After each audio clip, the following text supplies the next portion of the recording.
coisa querida! Professora Adriane Fauci seguindo aqui com direitos da nacionalidade. E agora a gente vai analisar aquelas hipóteses de naturalização daquele indivíduo, então, que quer ser brasileiro naturalizado. E essas hipóteses a gente vai encontrar no artigo 12, inciso 2º da Constituição, tanto na linha A quanto na linha B, tá? Você lê aí no seu material, né? E eu vou esquematizar com você aqui como que isso aqui acontece. Então, vamos lá. Nós temos duas hipóteses de naturalização, ou seja, aquele indivíduo que é estrangeiro, que é apátrida, que não tem nacionalidade ou que pertence à nacionalidade de outro estado e resolve virar brasileiro. Como que faz aqui? A Constituição vai estabelecer duas formas: a naturalização ordinária e a naturalização extraordinária. Vamos analisar cada uma delas. Olha só. A naturalização ordinária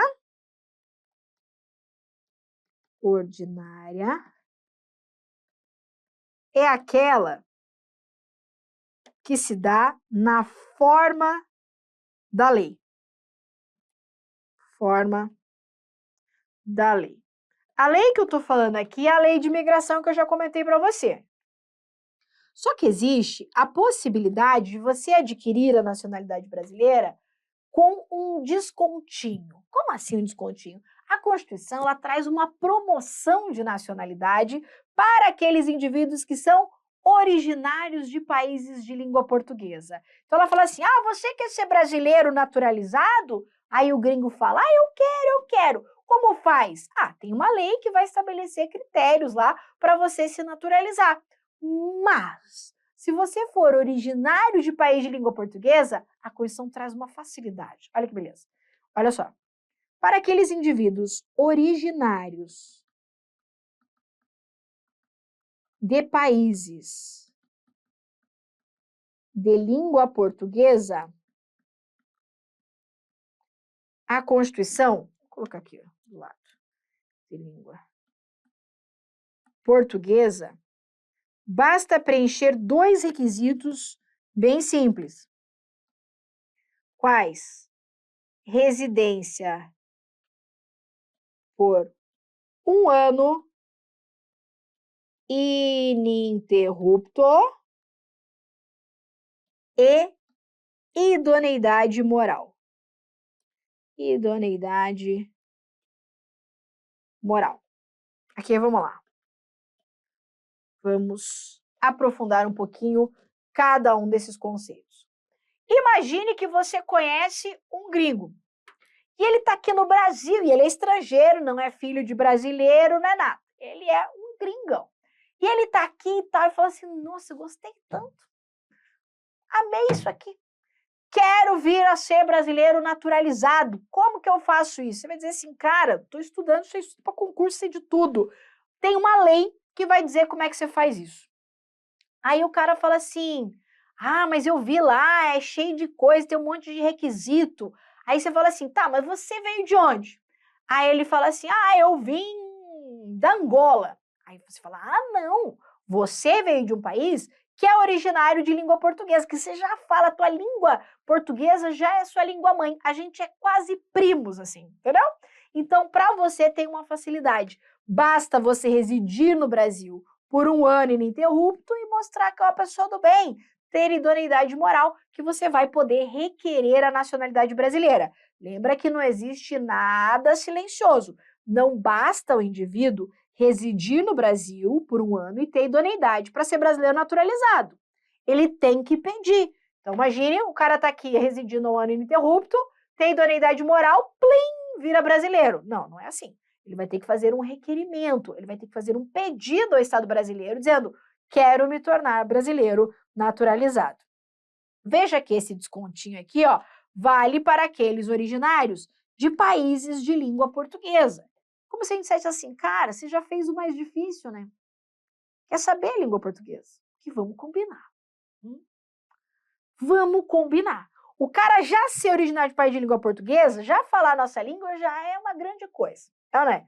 Porque misericórdia como a língua portuguesa é complicado. Então daí só residir aqui 1 ano e ter idoneidade moral, pode requerer a nacionalidade brasileira.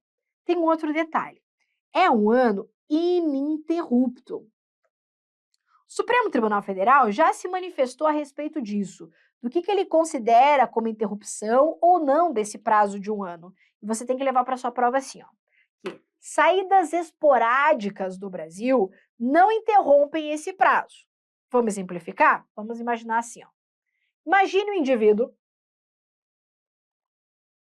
que veio da Angola. A senhora tem outros países que falam língua portuguesa. Pois é, mas eu nunca lembro. Países que falam língua portuguesa. Angola, Portugal, Moçambique e Angola, Portugal e Moçambique. Eu sei que tem os outros países aí, mas né, a gente nunca lembra. Vamos imaginar o indivíduo da Angola. E ele veio para o Brasil e ele está aqui há uns 6 meses. Há uns 6 meses residindo firme no Brasil. Está trabalhando aqui, aquela história toda. Aí vai ter um casamento lá na cidade, lá na terra natal dele, lá na Angola, tá? Vai ter o casamento da irmã dele. E daí ele resolve voltar para Angola para ir no casamento. Será que essa saída dele interrompeu esse prazo de 1 ano? Será que ele vai perder esse tempo que ele ficou ali? E a resposta é não, não. Por quê? Porque foi uma saída esporádica. Ele foi ali, deu um bate-volta e já voltou, entendeu? Ele não tinha a intenção de se retirar definitivamente do Brasil. Ele foi só para dar uma visitinha e já voltou aqui para o Brasil. Então, saídas esporádicas não interrompem. Vou colocar aqui, ó. Saídas esporádicas não interrompem. Essa caneta tá grossa, né? Interrompem o prazo. Ok? Agora, tá aqui no Brasil, 6 meses. Fala assim, ai, cansei de Brasil. Faz as malas, vai embora. Aí conta. Né? Mesmo que se arrependa e volta, interrompeu. Ok? Então, foi lá, só um passeio, não sei o quê, mas a residência ainda continuou fixada no Brasil, não interrompe esse prazo aqui. Então, residência por 1 ano ininterrupto e idoneidade moral. Como que faz aqui? Lembra que tem procedimento, né? Não é bagunça, não é bagunça. Qual é o procedimento? Vamos colocar. Tá. Nesse caso, como eu te disse, naturalização sempre expressa, né? Vai ter que fazer um requerimento. Esse requerimento vai se dar, então, de forma administrativa. Vou colocar aqui, requerimento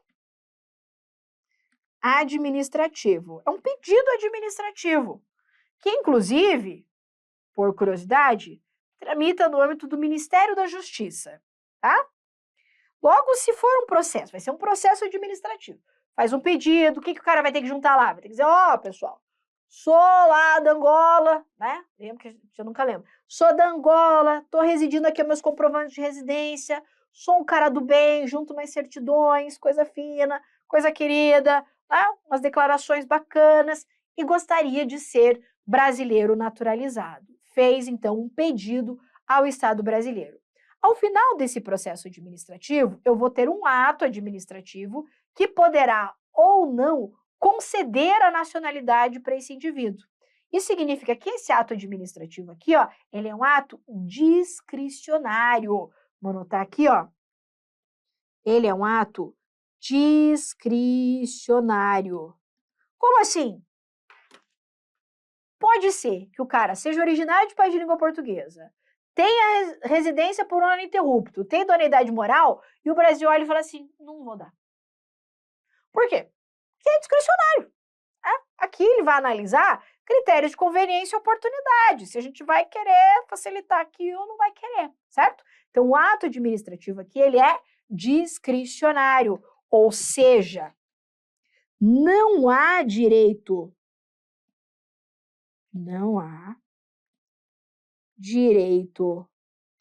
subjetivo à naturalização, a obtenção aqui da nacionalidade.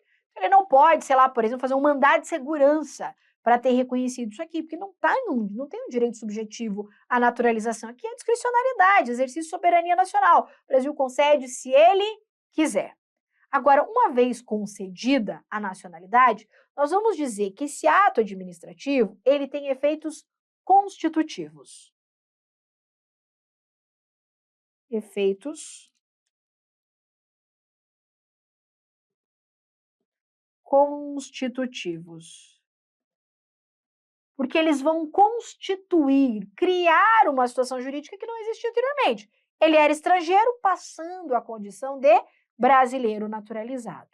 A partir de qual momento o indivíduo vai ser considerado como brasileiro naturalizado? A partir do momento em que essa decisão ela é publicada no Diário Oficial. Então, seus efeitos são constitutivos, ocorre a partir da publicação no Diário Oficial. Ok? Então, como que faz para ser brasileiro naturalizado? Eu tenho a naturalização ordinária, que se dá na forma da lei para aqueles originários de país de língua portuguesa, descontinho da nacionalidade, residência por ano ininterrupto e idoneidade moral. Procedimento de natureza administrativa, tem que pedir, lembra, não tem nada automático aqui, requerimento administrativo, tramita lá no Ministério da Justiça, ao final eu posso ter ou não a concessão da naturalização, por se tratar de um ato discricionário. Não há direito subjetivo, portanto, à naturalização. Caso ocorra a decisão procedente aqui, ela terá efeitos constitutivos que serão válidos a partir da publicação no Diário Oficial, tá? E lógico, efeitos apenas prospectivos, né? Ex nunc, ou seja, eles não retroagem, ok? Então, ele vai ser considerado brasileiro naturalizado apenas após a publicação, tá? Seguimos. Eu tenho ainda a naturalização extraordinária. Extraordinária. A naturalização extraordinária, ela é garantida àqueles estrangeiros de qualquer nacionalidade, desde que preencham também dois requisitos. Quais? Residência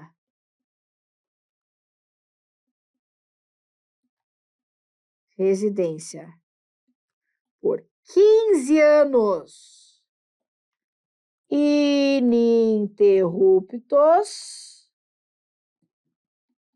e não tenham condenação penal.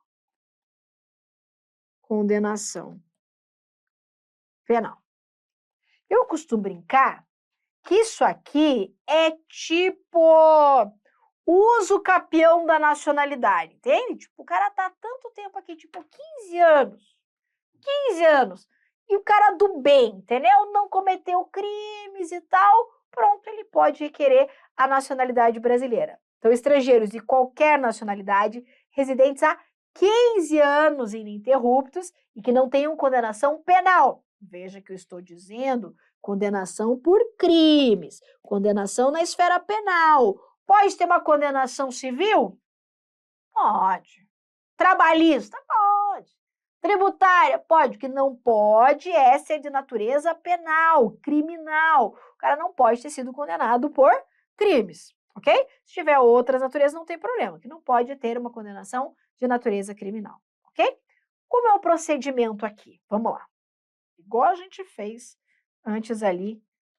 Que cor que eu fiz ali? Fiz assim, vermelho e preto, tá? Procedimento.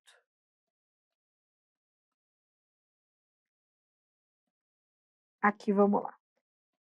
O procedimento também se dá através de um requerimento administrativo. Então, veja que a naturalização sempre através de processo administrativo. Então, eu vou ter um requerimento administrativo, vai ter que pedir, nunca automático, Ministério da Justiça. Só que aqui, olha só, diferente da hipótese anterior, o ato administrativo, ele é vinculado. Como assim? A tia te explica. Aqui, se o indivíduo preencher os requisitos constitucionais, ele tem direito subjetivo à naturalização, Não pode, então, quem for proferir a decisão aqui, se negar a conceder a naturalização, desde que preenchidos os requisitos. Aliás, caso haja essa negativa, uma vez preenchidos, é hipótese de quê? Mandado de segurança, certo? Então, aqui, há direito subjetivo à naturalização.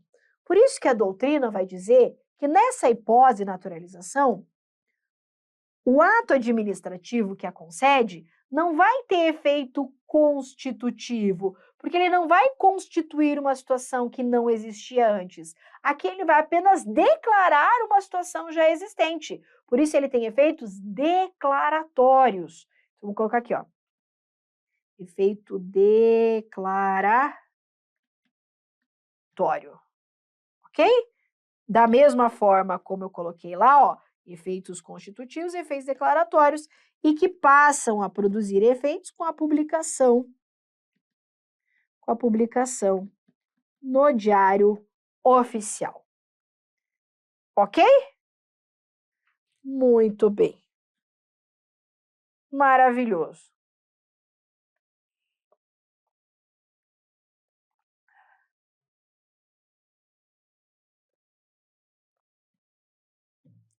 Perfeito aqui? Então tá. Para a gente fixar, então, vamos revisar aqui, ó. Quais são as hipóteses de naturalização? Naturalização ordinária. Cadê você? Cadê? Aqui. Ah, aqui. Temos a naturalização ordinária na forma da lei com descontinho para aqueles originários de país de língua portuguesa. Residência por um ano ininterrupto e idoneidade moral. Lembra que o processo é sempre administrativo, aqui de natureza discricionária, o Brasil concede se quiser, por isso não há direito subjetivo à naturalização. Caso haja concessão, o ato ele tem efeito constitutivo a partir da publicação no Diário Oficial.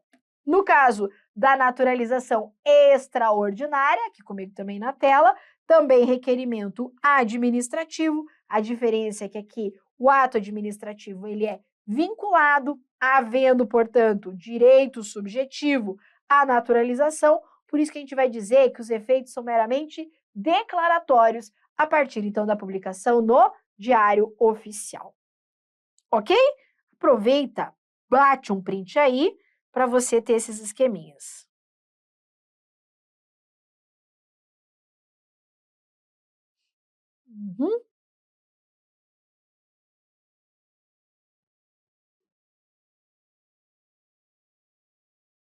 Belezinha?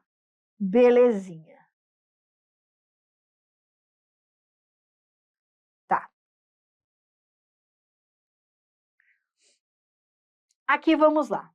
Um aprofundamentinho em relação à naturalização extraordinária, de acordo, então, com o Supremo Tribunal Federal. Eu disse para você que a publicação, ela é feita, no caso da naturalização extraordinária, reconhecendo a nacionalidade do indivíduo a partir da publicação no Diário Oficial, porque eu vou ter um processo administrativo, ao final eu vou ter um ato administrativo dizendo assim, parabéns, você é brasileiro naturalizado. Entretanto, o Supremo Tribunal Federal entendeu que a produção de efeitos da naturalização, ela já começa a surtir a partir do requerimento da naturalização. Isso porque, no caso da naturalização extraordinária, os efeitos dela são meramente declaratórios. Então, o direito da pessoa já existe quando ela preenche os requisitos e faz o requerimento. Então, vou te dar um exemplo. Vamos imaginar a seguinte situação. Linha do tempo, que você sabe que eu tinha viciada numa linha do tempo. Vamos imaginar que o indivíduo, sei lá, vamos pensar a nacionalidade aí. Vamos pensar coreano. Coreano que a tia é fã do dorama, tá. Vamos imaginar coreano que mora no Brasil há 15 anos ininterruptos e não tem condenação penal. Então, vamos imaginar que nesse momento aqui, ó, ele preencheu esses requisitos, ok? Então, aqui, ele preencheu os requisitos de ter 15 anos ininterruptos e sem condenação penal. Ele já virou brasileiro naturalizado? Claro que não. Claro que não. Por quê? Porque ele tem que pedir. Então, vamos imaginar que aqui ele preenche os requisitos. Virou brasileiro naturalizado? Ainda não. Tem que pedir. Aí, vamos imaginar que nesse momento, ele formaliza um requerimento. Então, ele protocola lá no Ministério da Justiça, dizendo, ó, tô aqui, coreano, mas já tô aqui há 15 anos, não tenho condenação penal, lá. Tá, ele formalizou o requerimento aqui. Só que a gente sabe que o processo administrativo, às vezes, pode demorar um tempo. Sim? Tá. Aí vamos imaginar que durante esse período, ele presta concurso público. Pode acontecer isso? Ele faz um concurso. E aqui ele passa. Então, concurso aqui. Só que a decisão que reconhece a nacionalidade dele só é publicada no Diário Oficial depois. Então, aqui, ó, sai a publicação no Diário Oficial. Eu pergunto, será que esse cara vai conseguir tomar posse ou não? O Supremo Tribunal Federal ele decidiu uma situação exatamente essa que eu tô te falando aqui. O indivíduo era estrangeiro, não sei se era coreano, né? Ele era estrangeiro, ele fez o requerimento da naturalização e prestou concurso na sequência. Foi aprovado e daí queria tomar posse, só que a publicação da nacionalidade dele aconteceu só depois. Aí ele teve que judicializar, lógico, porque daí não queriam deixar ele tomar posse. E o STF entendeu que, como se tratava de naturalização extraordinária, isso só vale para isso aqui, por isso que eu estou colocando como aprofundamento, isso só vale para essa situação. Como se trata de naturalização extraordinária, os efeitos já podem ser reconhecidos a partir do requerimento. Ok? Então, para naturalização ordinária, cola na tia que isso aqui é aprofundado.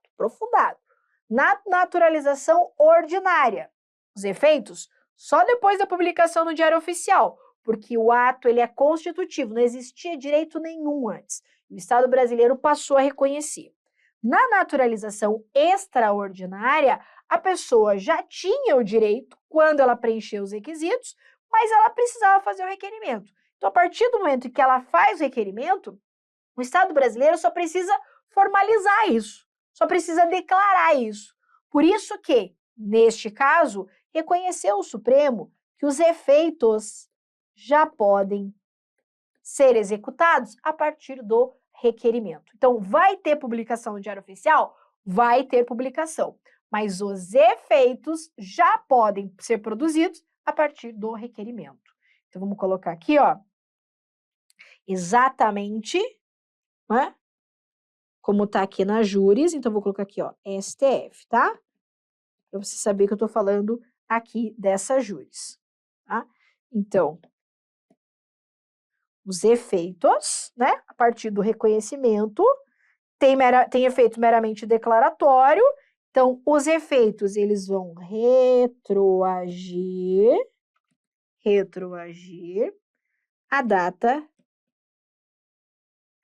do requerimento.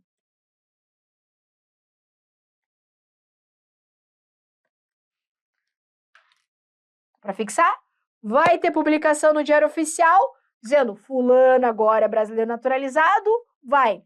Mas os efeitos da nacionalidade retroagem a data do requerimento.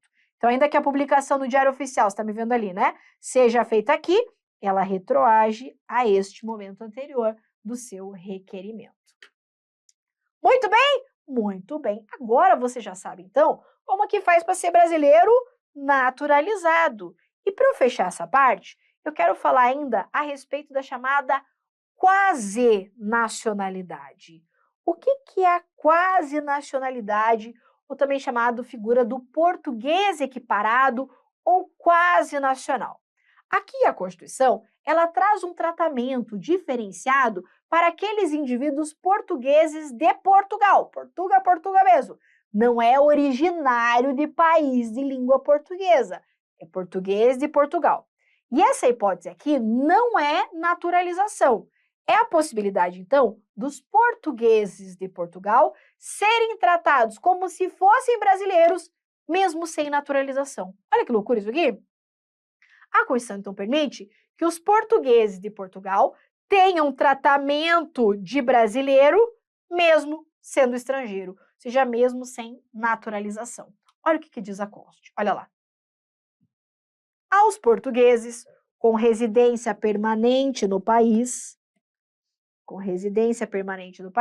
se houver reciprocidade em favor de brasileiros, serão atribuídos os direitos inerentes ao brasileiro, salvo, ou seja, há exceções, salvo os casos previstos nesta Constituição. Então, vamos anotar algumas coisas bem importantes. Primeiro, primeira situação, não é hipótese de naturalização. É um negócio cabuloso que a gente permite que o português seja tratado como se fosse brasileiro. Isso aqui é um resquício da colonização, né? O português de Portugal é tipo o nosso irmão, sabe assim? Distante, sei lá, o irmão por pai de pai, só, não sei, um meio-irmão, sabe assim? Que a Constituição fala assim, não, como a gente já foi família, a gente já foi família. Como a gente já foi família, a gente vai trazer uns benefícios para um para outro. Só que cuidado, tem que preencher requisitos aqui, olha só. Primeiro, tem que ser português. Não é teteia originário de país de língua portuguesa. Se o cara for da Angola, do Moçambique lá, ele vai ter esse direito? Não. Aí ele vai ter que se naturalizar se ele quiser ser tratado como brasileiro, tá? Cara português de Portugal. Tem que fixar residência temporária? Não, tem que ser residência permanente aqui. Só que aqui não tem prazo, hein? A Constituição não fala 5 anos, 10 anos, 1 ano. Tem que morar aqui permanentemente. Desde que haja reciprocidade. O que é isso? É a Constituição dizendo assim, os direitos que nós vamos garantir aos portugueses no Brasil serão os mesmos direitos garantidos aos brasileiros em Portugal. Então, essa é a reciprocidade. Tem que ter esse tratado de bilateralidade, esse acordo entre os países dizendo assim, beleza, Portugal, pode mandar teus filhos para cá que nós vamos cuidar bem deles. Vamos tratar eles como se fosse brasileiro. Só que os brasileiros que tiver aí, você tem que cuidar também. Do mesmo jeitinho. O que eu conceder para o português aqui, você tem que conceder para os brasileiros lá. Isso é reciprocidade. Só que não basta o cara ser português e morar no Brasil e existir esse tratado. Ele tem que pedir, ele tem que falar assim, olha, eu quero ser beneficiário desse tratado de igualdade, etc e tal. Tá. Então, ele tem que fazer um requerimento. Então, o português vai ter que pedir. Requerimento do português. E vai ter que ter o quê? Anuência do Estado brasileiro. Anuência do Brasil. Aqui o Brasil vai analisar o quê? Se ele está residindo aqui em caráter permanente, se há esse tratado de reciprocidade vigente. É isso, para o Brasil falar assim, muito bem, senhor português, você vai ser tratado como se fosse brasileiro. Só que veja só, aqui os direitos que vão ser assegurados a esse português serão direitos de brasileiro. Só que nós vamos ver na sequência que existe um tratamento diferenciado feito pela Constituição entre brasileiro nato e brasileiro naturalizado. Logo, esses portugueses, eles vão ser tratados como se fossem brasileiros, mas não equiparados a brasileiros natos. Eles vão ser tipo brasileiro naturalizado, mas naqueles direitos em que haja reciprocidade, tá? Então, vou colocar aqui, ó, vai ser tratado como brasileiro, salvo os direitos de nato. Então, por exemplo, vamos imaginar a seguinte situação. O português de Portugal está aqui e ele é tratado como se fosse brasileiro, ok? Muito bem. E ele quer, por exemplo, realizar concurso público. Ele pode? Ele pode. Só que ele não vai poder realizar, por exemplo, um concurso que o cargo seja privativo de brasileiro nato. Por exemplo, ele não vai poder fazer um concurso para carreira diplomática. Por quê? Porque são cargos privativos de brasileiro nato. Então, ele vai poder realizar direitos de brasileiros, mas não aqueles direitos que são assegurados apenas aos brasileiros natos. Ah, você vai dizer assim, professora, então ele é exatamente igual ao naturalizado. Também depende. Por quê? Porque existem situações aqui que ele não vai ter os mesmos direitos. Por exemplo, a doutrina prevê a possibilidade de extradição desse português para Portugal quando Portugal pedir. E o naturalizado a gente sabe que não se extradita em qualquer circunstância. Então ele vai ter os mesmos direitos de brasileiro, salvos de nato, tá? Então ele seria quase um brasileiro naturalizado, mas também não todos os direitos, porque ele estaria sujeito, vou colocar aqui observações, tá? Exemplos que a doutrina traz, tá? Ele estaria sujeito à expulsão e extradição para Portugal. Ok? Então lembra que a tua prova, eu tenho certeza, na tua prova ele vai falar isso como se fosse um direito para todos os originários de língua portuguesa, quando na verdade é apenas para os portugueses de Portugal. Ok aqui? Muito bem, Teté, finalizo por aqui esse bloco, na sequência ainda tem mais. Te espero lá.